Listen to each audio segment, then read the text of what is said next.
Hi everyone, and thank you for joining me for another Sims 3 speed video, where today I'm in Sunset Valley, and this is going to be an ongoing kind of project of mine where I am going to renovate Sunset Valley pretty much from the ground up. So starting in Creator World, making some edits to it, and also doing some renovations of existing lots as well as building some new lots. And I'm doing this because I'm actually feeling very inspired to build and just create in the Sims games at the moment. I've been doing some building and renovations in The Sims 4 and I'm really enjoying that. I really enjoy building in The Sims 4, and I really am craving to build in The Sims 3. Now I've got a current series with The Sims 3 called Majestic Valley, and that's going fine. But I am quite limited in terms of what I can build and when I can build it, because that game is, well, that world is set in the, I guess, mid to late 1800s, so I'm quite limited in terms of the styles of builds that I can make and the objects that I can use, because, you know, I can't really put like flat screen TVs or anything super high tech in those builds. And I also have like a treasury system operating where I can only build something if the town has money to do so. So I'm not kind of free to build at my own leisure. Although I did recently kind of splurge a little bit when I did the festival grounds and the market lot. I put the town into so much debt, and that was kind of a bit demotivating, because then I was like, oh my gosh, now I can't build anything in this world for a really long time because I have to pay off this debt. So because I'm in such a, I guess, a mood, like a feeling very inspired, and I just want to build and create at the moment, I'm going to be focusing my time on this kind of renovation on Sunset Valley, and when I feel like going back to sort of, you know, the historical gameplay of Majestic Valley, I will do some more videos on that series. But just for now, my Sims 3 energy is going to be spent on this. So yeah, I'm really looking forward to it, and what I'm also looking forward to is being able to share these lots with you. So I will be making these available to download. There is going to be little to no custom content that I'm going to use, just because for performance reasons in Creator World doesn't really like it when you have too much content installed. I did have to remove a lot of my store content to be able to get the edit and game function to even work. So it will be, you know, limited in terms of content, although I can tell you what I have installed right now. So I have all the expansion packs installed. I have most of the stuff packs installed except movie stuff, what do you call it, Katy Perry stuff. I don't even own that stuff pack, and diesel stuff. And in terms of store content, while I do still have a good chunk of store content, I have most of the store worlds installed and quite a few sets from the store. I'm not going to go, I don't know, super crazy with store content, but if I do, then I will try my best to list what objects from the store that I use. And so, you know, if you want to download the lots and experience them the way that I built them, then you can go and get those items from the store if you want to. So yeah, I mean, the part of me wanting to do this is because I really like Sunset Valley. It's easily one of my favorite worlds in The Sims 3. I think it's just because, purely for nostalgia's sake, just one of the downsides of playing in Sunset Valley or vanilla Sunset Valley is that it is because it's just the base game world, so it doesn't come with a lot of stuff. And while there is room to kind of expand, you're free to do that in The Sims 3 anyway. Doing it kind of in game makes the world look a bit clunky, because, you know, in terms of lot placement in editing in game, if you do, you know, place any lots and stuff, they don't really line up with the roads very well. And if you do want to place kind of, you know, community lots on the existing lots, sometimes the existing empty lots aren't really the best place for community lots. So I've actually done something like this in my personal time. Of kind of, a little while ago for a personal save of mine, I did an edited version of Sunset Valley. I did it really quick. I didn't really put much effort into it. I just wanted to create like a few extra spaces for me to place community lots that came with later expansion packs. But this time around, I thought I'd put a bit more effort into it, seeing as I'm feeling a lot more motivated, and because I want to share it, so I want to, make something that's of decent quality. So I'm doing this again, and yeah, just kind of, like I said, just putting more effort into it.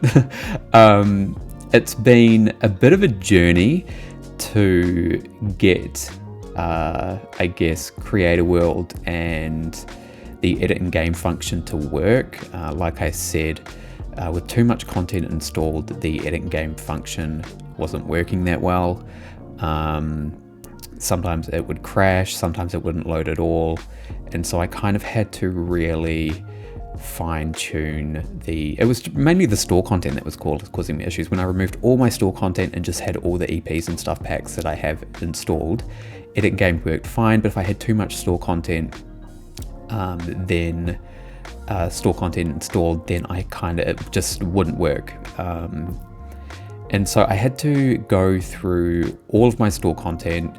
I will admit, I am a bit of a store whore. I've been slowly building up my store content over the last couple of years, getting all the stuff on sale using the, what is it called? Like Make Me a Deal or something, every now and then to try and get some good deals. I don't usually get anything unless it's like more than 35% or more off.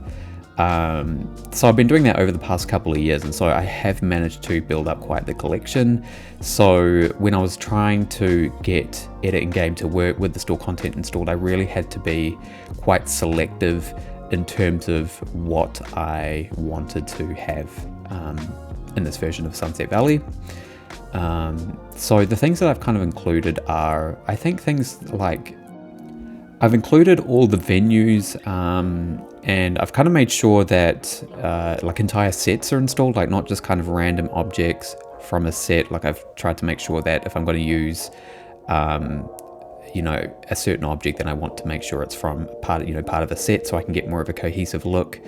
And also, some of the store content is really niche and super themed, so I've kind of made sure that to exclude that kind of stuff, because a lot of the store content that I was actually focusing on getting over the past probably 6 to 8 months has mostly been for historical gameplay or stuff that looks pretty old-fashioned, but I didn't really, when I was kind of going through my content store stuff to determine what I was going to use for this renovation of Sunset Valley, I wasn't really including any of that sort of historical stuff that I had downloaded for Majestic Valley.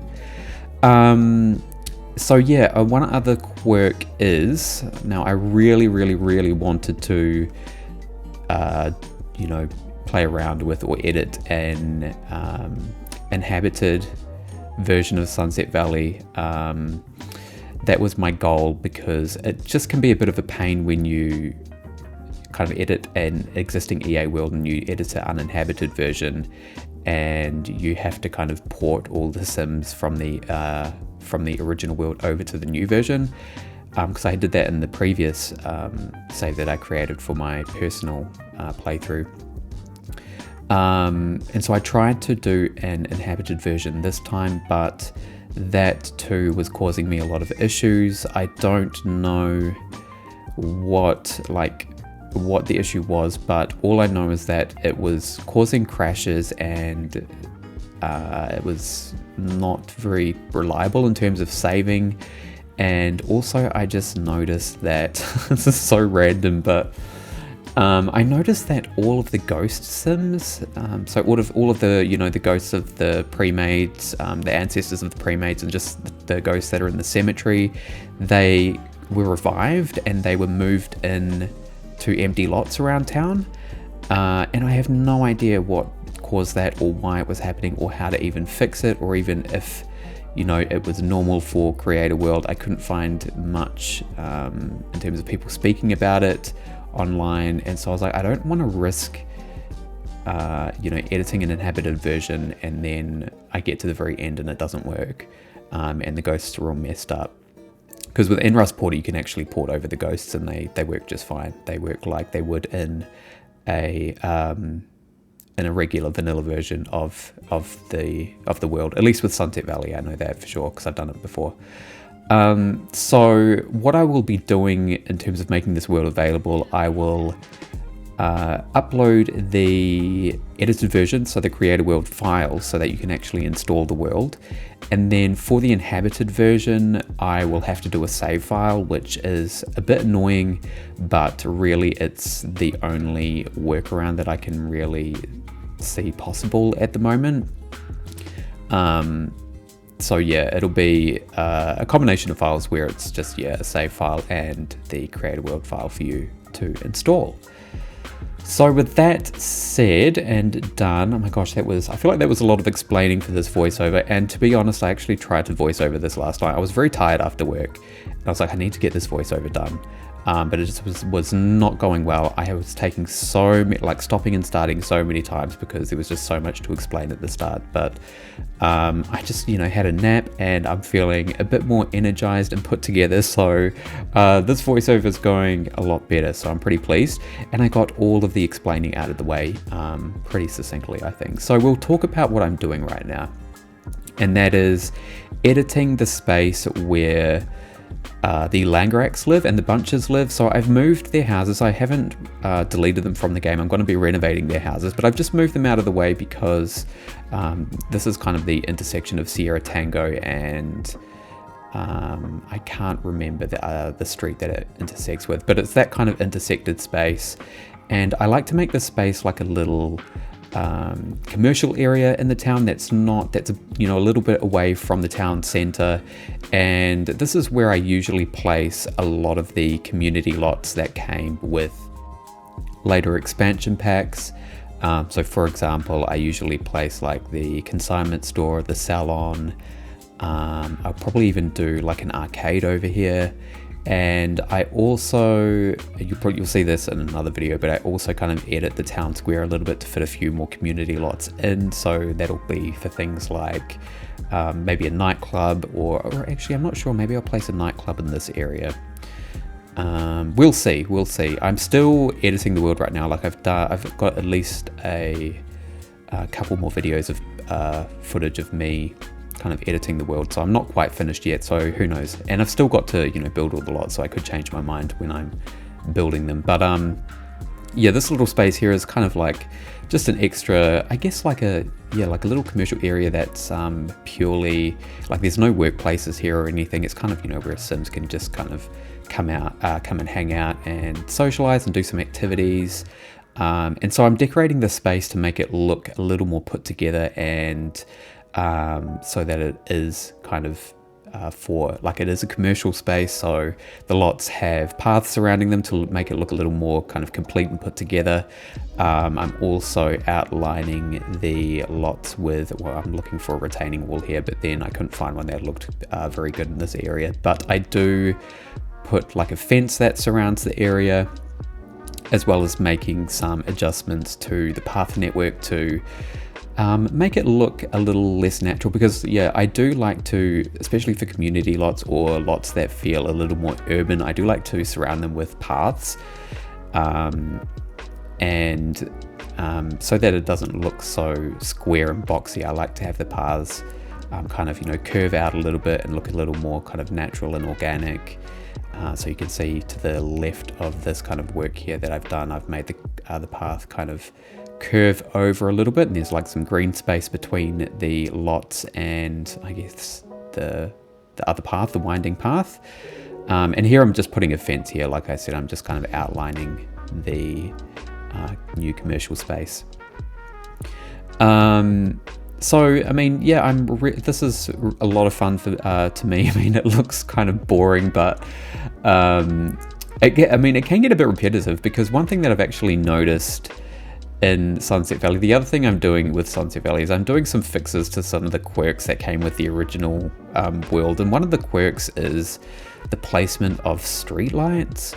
The streetlight placement is so inconsistent, and sometimes the streetlights are placed like in between they're placed just off the sidewalk. I was going to call it a footpath, but I think most people know them as sidewalks.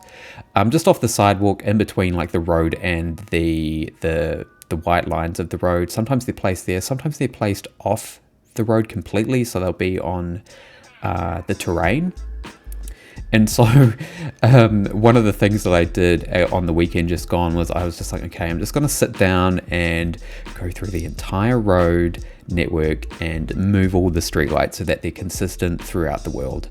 So I went and did that, and unfortunately the game actually crashed, so I have to do that again. But that's kind of, one of the things that I'm going to be doing is just kind of fixing weird little oddities like that.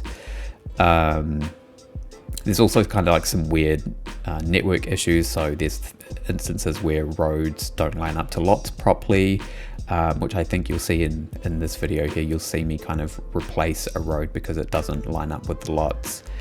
And there's also issues where like a path network goes through a road, like it's not properly linked up to the road. So I fixed that. You won't see that in this footage. You'll see that in another video.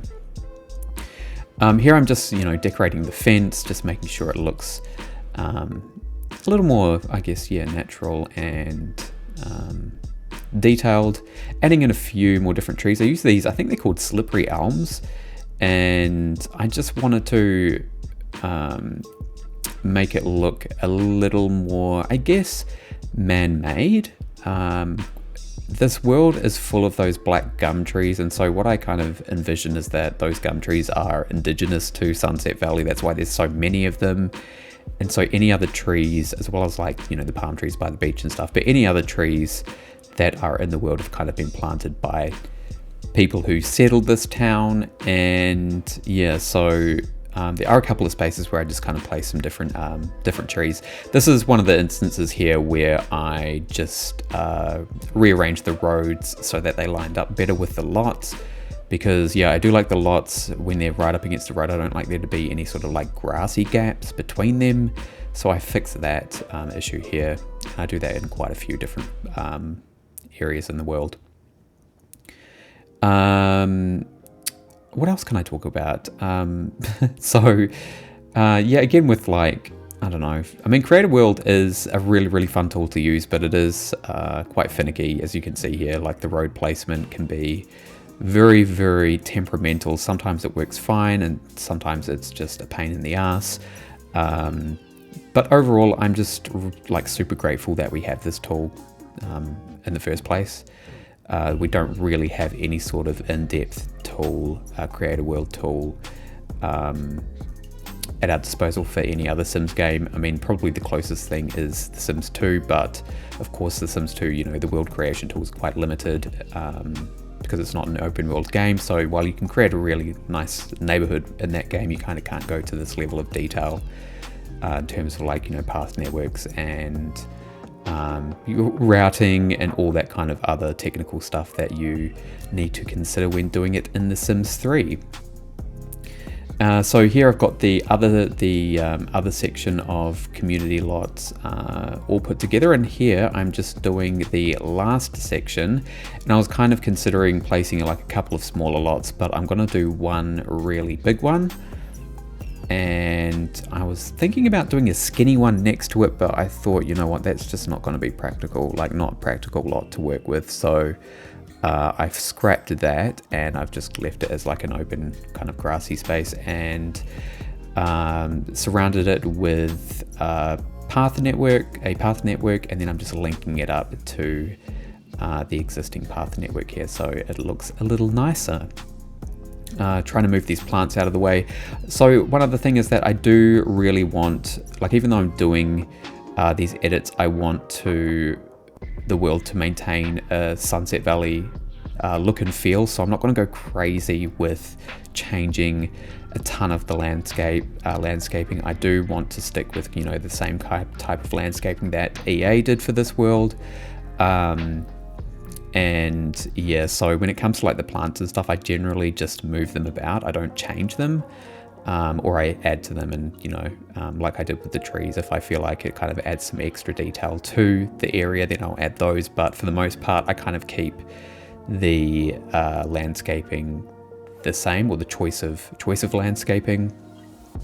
So you see me here just struggling with this path network, finally got it connected, and coming in, now I'm coming in and doing some decorating here with a few trees. And I like these little modern signs that I did here. I am moving the street lights, you can see that some of them were here just in random places, but I really like these little modern signs that I placed around the around this little area of the world where it kind of signifies that you're coming into a specific kind of district of Sunset Valley. I do place another one in the minute, but you would have seen me place a couple of the others where I put like some bushes and plants and rocks and that around them just to make them look nicer. And yeah, place another one of those in just a moment. I was just doing some terrain detailing underneath the sidewalks, and now I'm coming in and adding this little sign here.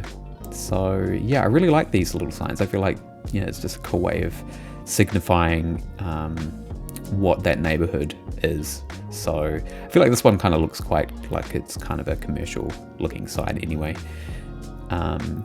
So yeah, that's pretty much where I'm at and the plans moving forward. So Majestic Valley will return, but I'm just more in a kind of a building and creating mood at the moment. So this is where my energy is going to be spent, and then once I feel like, when I feel like going back to more of a historical type of save or playing with those Sims again, because I do love what I've done with that world and the Sims that I've created and the stories that they've got going, I'll spend some more time there.